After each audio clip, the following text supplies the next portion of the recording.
Monaakoon biyya kibba Awurooppaatti kan argamtudha. Biyyattiin kun bal'inni ishee baay'ee xiqqaa ta'us biyya ajaa'ibaa birmadummaa qabdudha. Biyyattiin hanga barruu harkaa geessu kun guutumaan guututti Faransaay marfamtee kan argamtudha. Kallattiiwwan sadiinis Faransaay waliin daangaa qooddatti. Kallattii tokkoon garuu galaana Meeditiraaniyaatiin kan daangeffamtudha. Biyyattiin bal'inni ishee iskuweer kiiloomeetira 2 hin caalle kun biyya xiqqishuu birmadummaa fi bilisummaa gonfattedha.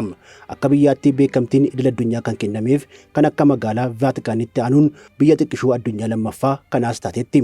Erga hundooftee kaasee hanga ammaatti sirna mootiin kan durfamtu biyyattiin kun seera mootummaatiin bultus kan qabduu fi ministeera muummee mootiin muudamus dhimmoota siyaasaa biyyattii olaantummaan ni to'ata.